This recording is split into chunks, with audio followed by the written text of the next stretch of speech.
Bienvenidos, viajeros oníricos.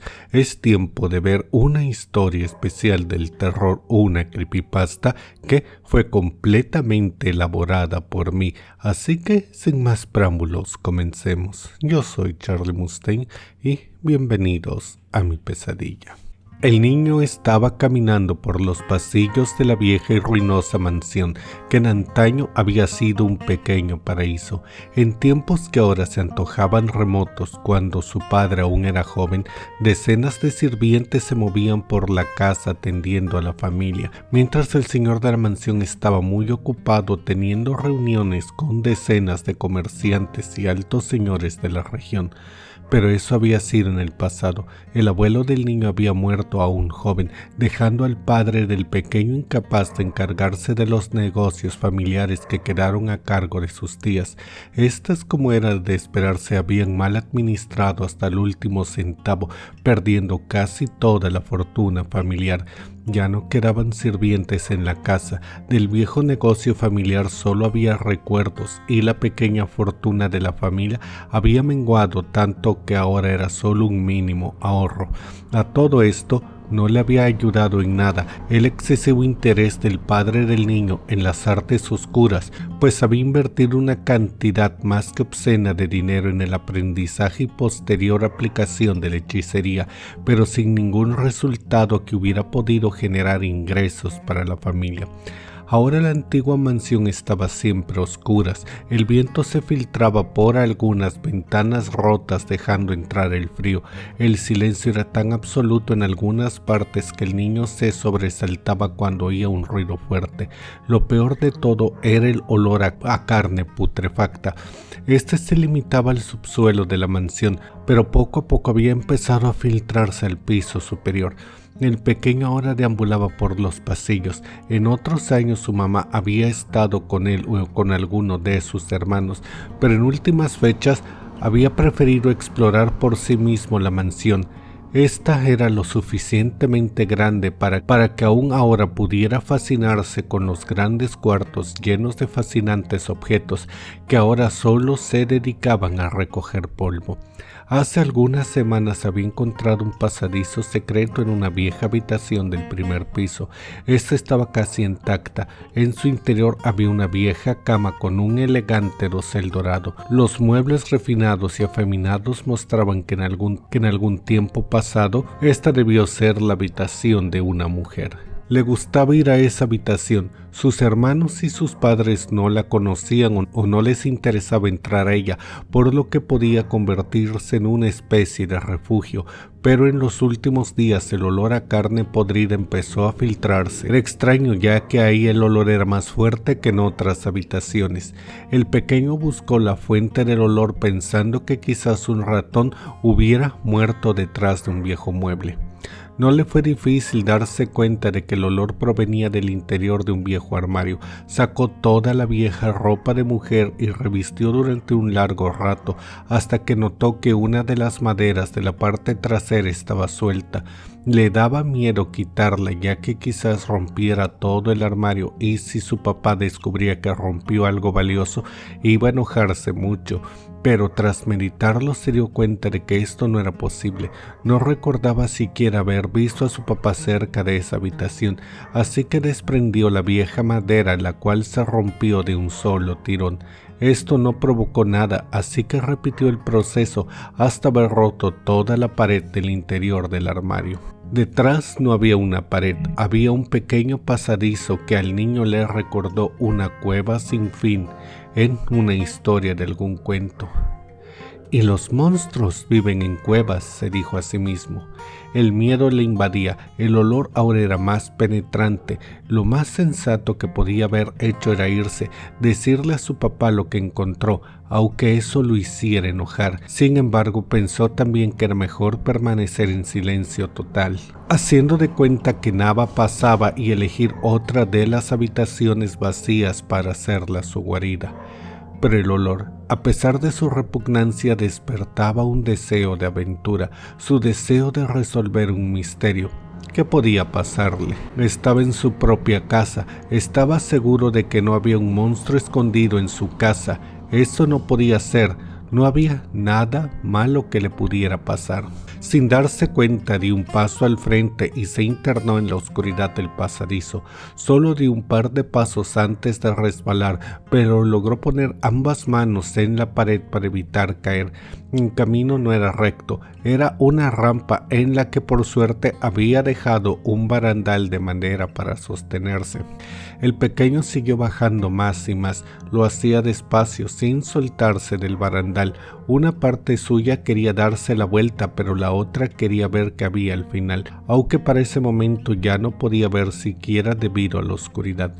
El niño se topó con una pared. No debía haber bajado tanto, pero para ese momento se le antojó Para ese momento sentía que había descendido por lo alto de una montaña en la otra parte del mundo. Recordó mucho las historias acerca del misterioso Monte Narvi. A pesar de la gran oscuridad, mientras siguió descendiendo, llegó un punto en el cual pudo ver una pequeña luz. La pared al final de la rendija que dejaba pasar la luz de las antorchas. Esa pared era tan delgada que incluso pudo oír voces al otro lado. El niño rebuscó a tientas en esa pared hasta que sintió un ladrillo que estaba flojo. Este podía removerse con extrema facilidad, así que lo hizo. Y pudo mirar al otro lado de la pared, y lo que vio destrozó su inocencia para siempre. Tomó su pequeña mente un joven y tierna que solo conocía el mal del mundo a través de las historias de los libros, de los cuentos de los adultos, de batallas de las cuales solo había escuchado, de habladurías de brujas y hechiceros malignos que raptaban niños para devorarlos. Pero ahora, aquí en las entrañas de su propio hogar, había encontrado el verdadero mal. Del otro lado había una mano humana, pero esta no estaba sujeta a nada. Estaba tirada en el suelo, aunque quizás en otro tiempo había sido una pulcra mano blanca, pero ahora era verde y putrefacta, y sobre ella había cientos de moscas.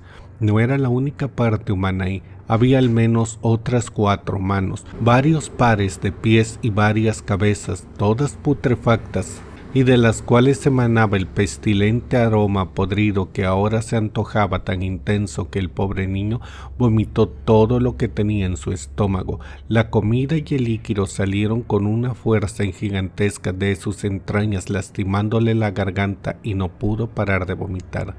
Quería correr, irse y no volver, hacer de cuenta que todo fue una pesadilla, pero las piernas estaban totalmente rígidas en su lugar y no respondían a los gritos de su cabeza que le ordenaban irse.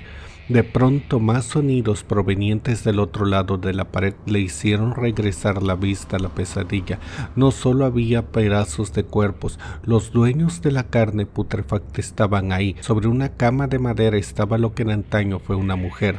Lo que quedaba de ella estaba totalmente desnuda y exhibía un gran vientre que hizo que el niño se diera cuenta de que había un bebé dentro. Pero a la mujer le hacían falta los brazos y piernas, además de la carne en la parte superior de su cuerpo. Por toda la habitación había hombres y mujeres e incluso otros niños, todos encadenados, todos con partes faltantes, no solo extremidades del cuerpo. A muchos les hacían falta los ojos, las orejas, la nariz, labios o una combinación de todo lo anterior. Lo peor eran los que colgaban de ganchos en el techo. Había 4 bultos de carne que en antaño fueron humanos. Estos no tenían ninguna extremidad. Toda la carne que les pudo haber sido arrancada de la cabeza sin matarlos había desaparecido, excepto un ojo. Esta condición imposibilitaba saber si eran hombres o mujeres. Los maltrechos seres gemían de una forma horrible, más parecida a un cerdo en el matadero. Y a pesar del miedo que casi lo hacía desmayarse, el niño seguía de pie, mirando las atrocidades más por la parálisis producida por el miedo que por otra cosa. Mientras su vista seguía recorriendo el cuarto de torturas, vio que todos aquellos desdichados tenían marcas por todo el cuerpo. Las reconoció, ya que eran las marcas que su padre y sus amigos, los supuestos magos, tenían en sus libros y en cientos de sus objetos de hechicería. En el centro de todo estaba una especie de altar de piedra, en el cual estaba una sencilla máscara roja, aunque el niño no sabía si era por sí mismo o por alguna cantidad ingente de sangre derramada sobre ella. Alrededor de esta aterradora máscara había otros pilares de piedra donde descansaban 4 estatuas de unos 20 centímetros. Una de ellas, posicionada en la parte superior, tenía la forma de algún tipo de hombre vestido de plumas con un cráneo sin piel. Estaba hecho de joyas, las cuales tenían los colores rojos, blancos y verde, y sobre ella estaba goteando lentamente la sangre de uno de los mullones vivientes. En la parte baja estaba una estatua totalmente plateada de una mujer alada, sumamente hermosa pero decorada con restos de carne, y sobre la cual también goteaba sangre, convirtiéndola en una virgen grotesca. Antes de que el niño pudiera apreciar la forma de las otras 2 estatuas, el sonido de la puerta al abrirse le heló el corazón de una forma tan horrible que casi lo sintió salir del pecho, y la sorpresa casi lo hace caer pensando en lo que había descubierto, pero el ruido no venía de detrás de él. La puerta que se abrió era la del cuarto de torturas, y vio a una mujer arrastrando el cuerpo de un niño que debía tener su edad y parecía estar inconsciente, y detrás de ella venía un hombre. Jefim, esto se ve muy peligroso, dijo la mujer arrojando al niño a un lado como si fuera simple basura. Y en ese instante el pequeño se dio cuenta que la mujer que hablaba era su mamá. Ya sé que es muy peligroso, Ana, pero es necesario, es lo que necesito para callarle la boca a todo el maldito círculo de magos. Cuando esto resulte bien, los malditos van a rogarme que me una a ellos, así que prepárate, vamos a comenzar. El hombre que hablaba era el papá del niño. Ana tomó un cuchillo y apuñaló a los 4 muñones vivientes de carne. Les hizo una rasgadura desde el pecho hasta el estómago para que la sangre empezara a manar a borbotones. Estos se revolvieron del dolor y abrieron la boca, pero no salió ningún sonido humano de ellos, ya que sus mentes estaban completamente destrozadas por la tortura, y aunque no hubiera sido de esa manera, no tenían dientes ni lengua para poder expresarse. Tras acabar con ellos, la mamá del niño tomó al otro pequeño, al que estaba inconsciente, le quitó la ropa y lo cubrió de aceite. El pequeño despertó, pero no parecía capaz de moverse. Estaba perdido en un extraño sueño. La mujer le dio a beber lo que parecía sangre de una copa, sin que el chico pudiera resistirse. El pequeño niño al otro lado de la pared vio cómo su madre amarraba al chico por los pies y jalaba la cuerda que estaba atada a una polea en el techo, dejando al pequeño colgado justo sobre la máscara roja. Fue en ese momento que el niño, escondido en la pared, vio el rostro del pequeño que colgaba y lo reconoció como Alexei, un niño de la ciudad con el cual jugaba en algunas ocasiones. Mientras la horrenda escena de tortura se desarrollaba, el papá del niño recitaba palabras en un idioma que éste desconocía, pero era un idioma sucio, oscuro, profano, que no tenía por qué ser dicho en este mundo. Al hacerlo, los prisioneros que aún vivían empezaron a retorcerse y los grabados hechos en su cuerpo empezaron a brillar y a humear. Jefim no paraba su concentración diciendo palabra en un ritmo y entonación perfecto. Tenía que ser así, pues cualquier mínimo fallo en la entonación significaría un fracaso total. Sacó de entre sus ropas un cuchillo tosco, burdo y lleno de sangre que empezaba a secarse. Se acercó al Alexei y se lo clavó justo en el ombligo. El pequeño dio un grito horrible que atravesó incluso la piedra del lugar y se hizo oír sobre el resto de los sonidos de dolor y sufrimiento que clamaban por el descanso de la muerte.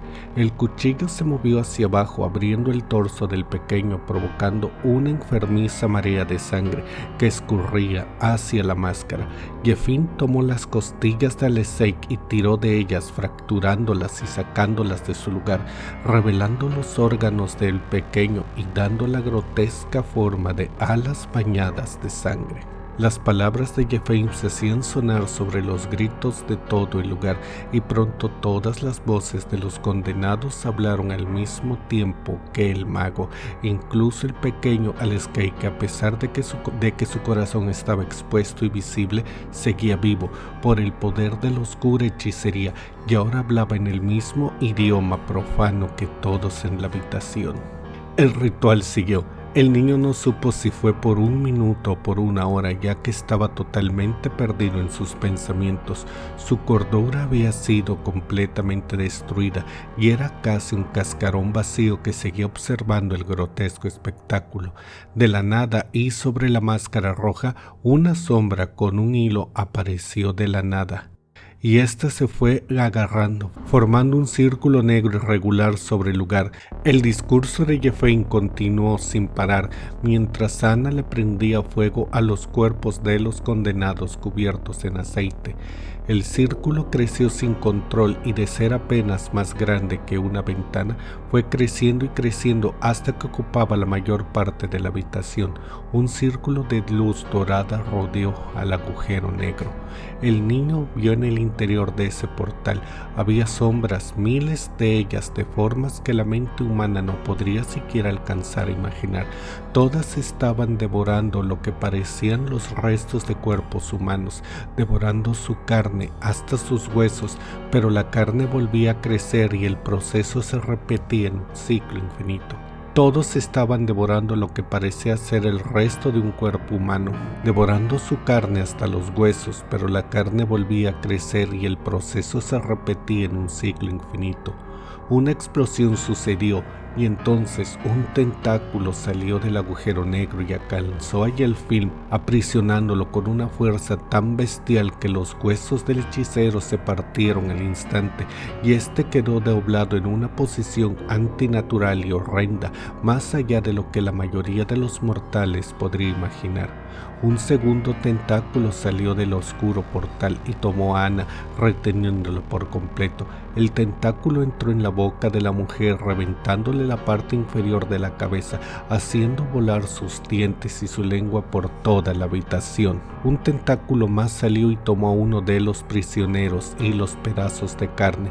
La habitación empezó a temblar y el pequeño niño vio con horror cómo las piedras de la pared que lo protegían y lo separaban de aquel atroz infierno se alargaban, no se destruían ni volaban en pedazos, sino que se estiraban más y más como si fueran de caucho, y eran jaladas hacia el interior de ese agujero negro, hacia ese portal abierto por su padre. Todo el cuarto estaba siendo devorado por el maldito agujero en la nada. El portal fue creciendo a gran velocidad, volviéndose casi del tamaño de la habitación, y empezó a jalar hacia sí todo lo que lo rodeaba. «Tú», dijo una voz profunda y áspera como la que saldría de una cueva. «¿Quién eres?», es lo único que pudo preguntar el niño. «Tú vas a ayudarme», dijo la voz, y el pequeño alcanzó a ver que ésta provenía de la máscara roja bañada en sangre. «Tú mataste a mi mamá». «Lo hice. ¿Y qué? Igual me vas a ayudar. Tienes magia en la sangre, una más poderosa que el patético hombre que era tu padre. Así que ahora, sácame de aquí y te daré lo que desees. Quizás puedas ver a tu madre de nuevo». La máscara empezó a flotar en el aire y sus cuencas vacías miraron directo hacia el niño. «Vamos, úsame, vísteme». Eso era lo que quería tu padre. Quería el poder infinito, quería el poder de los dioses antiguos del universo. Ahora, pronto los 4 que son uno caminarán de nuevo sobre la tierra. Los Sogots ya han despertado. La guerra es inevitable. Vamos, niño, sé listo, ayúdame. Entonces el agujero negro creció como una fuerte explosión, consumiendo todo a su alrededor. Registro de audio recuperado. Transmisión militar de Rusia con una frecuencia reservada. ¿Alguien más está viendo eso? La zona entera está quemada. Los árboles están derribados en un patrón radial, pero no hay rastro de ninguna explosión, ni cráter, ni metralla, ni nada. Silencio, Petrov. Ahora, revisen los edificios cercanos. El informe dijo que hubo gritos antes del evento y de que esa cosa se viera en el cielo. Soldados, no toquen nada, maldita sea. Sobre todo esa maldita sustancia púrpura. No sabemos si es radiactiva. Ni siquiera tenemos idea de dónde diablos salió. Señor, el equipo científico tenía razón. Esto no fue un meteorito, maldita sea. Hay señales de algo arrastrándose, no son huellas, es como si algo se hubiera arrastrado, pero no son animales, hubo alguna especie de ser aquí. Escuchen bien, esto nunca pasó, ¿está bien? El zar acaba de firmar una orden directa. Tunguska queda bajo cuarentena permanente. Cualquier testigo civil que haya podido sobrevivir debe ser trasladado a un área segura. Si ven lo que sean esas malditas cosas púrpuras, no se acerquen y usen fuerza letal de ser necesario. No toquen nada hasta que el equipo científico esté aquí. Señor, ¿qué haremos con esas ruinas? Maldita sea, esa casa enorme. Había restos de cuando menos medio centenar de personas y todos eran niños. Maldita sea, estaban destrozados. Maldita sea, Petrekov, cállate ya, ¿está bien? Nada de eso pasó aquí. Ahora, quemen todo, absolutamente todo, incluyendo el registro. Nada pasó en Tunguska y si alguien pregunta fue un maldito meteorito. ¿Me entienden? Señor, creo que tenemos una pista. Encontramos a un niño. Está inconsciente, pero parece estar casi ileso. Solo tiene una horrible marca en el pecho. Muy bien, tráiganlo aquí, pero pónganlo en cuarentena. No sabemos qué clase de virus o cosa pueda tener. Y bueno, viajeros oníricos, eso es todo por ahora. Esa fue mi particular historia, el evento de Tunguska. Díganme qué tal les pareció. Déjenme todas sus opiniones en la caja de comentarios y si este video les gustó, den like y compartan. Yo soy Charlie Mustaine y si llegaron hasta aquí dejen un comentario donde digan Tunguska y cuando lo veas le daré un corazoncito. Y recuerda que esta noche te veré en tus pesadillas.